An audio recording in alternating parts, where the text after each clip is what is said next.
So today I'm gonna try something different. For the first time, I'm gonna read a creepypasta.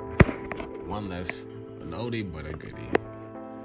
And hopefully one that you all enjoy. This is my first time doing this, so please leave me any constructive feedback. And, well, here we go. This one is The Theater. Have you ever heard of an old PC game called The Theater? Yeah, I didn't think so. Probably because many people say it doesn't exist. You see, The Theater is an old computer game released around the same time as Doom. Today, if you ever find it, it's only available on crappy bootleg CD-ROMs, which, more than often, don't even contain the actual game. The legitimate copies that they say were released back in the day feature a blank cover with nothing but the sprite of what has since been named the Ticket Taker. He is simply a poorly drawn, pixelated, Caucasian, bald man with large red lips, wearing a red vest over a white shirt and black pants.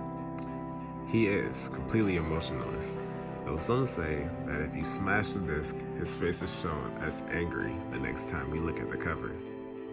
But this is just dismissed as an urban myth. What is peculiar about The Theater, though, is that there is no developer name on the jewel case, nor is there even a game description on the back. It simply says the Ticket Taker on a white backdrop on both sides. The game was initially known for its inability to install correctly. The installation process immediately locks up the computer when the user reaches the licensing agreement. Also strange about the licensing agreement for The Theater is that whenever the development studio is supposed to be named, the text is simply a blank line.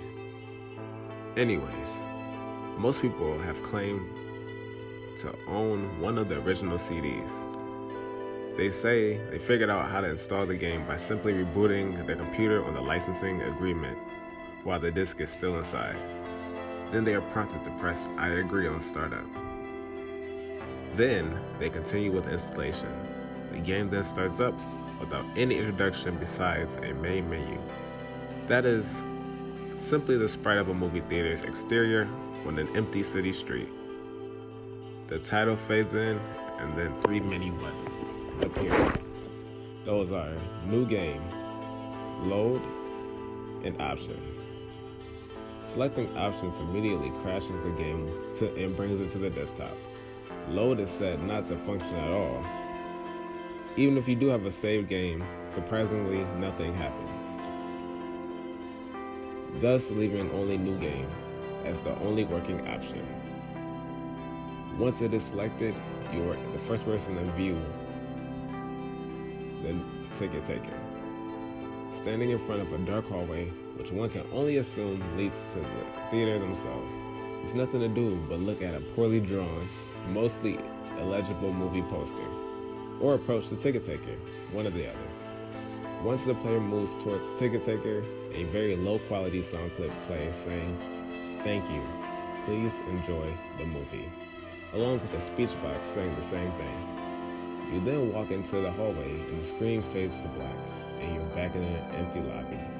You do the exact same thing, time after time. While this may sound like a really horrible game, a number of peculiar things occur as you continue to play it. The number of times that you had to continue into the hall after giving your ticket to the Ticket Taker before the strange events happen is unknown. Most state that it's completely random and could take anywhere from the first playthrough to the 400th. What happens though has deeply disturbed some people. The first occurrence is when the player fades back in after walking into the hallway. This time they will notice the Ticket Taker is completely absent. The player then, without any other options, decides to walk into the dark hallway.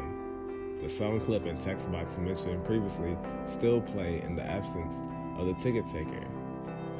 But when the player walks into the hallways, the screen does not fade out. It goes pitch black as they walk deeper into the hall. But the player's footsteps sound clip is still playing. And with that, this will conclude my first creepypasta slash Pokemon video. If you like what is in the works, then let me know. Give me any kind of constructive feedback. I know my voice probably wasn't the most interesting, but let me know. Thank you, and have a good one.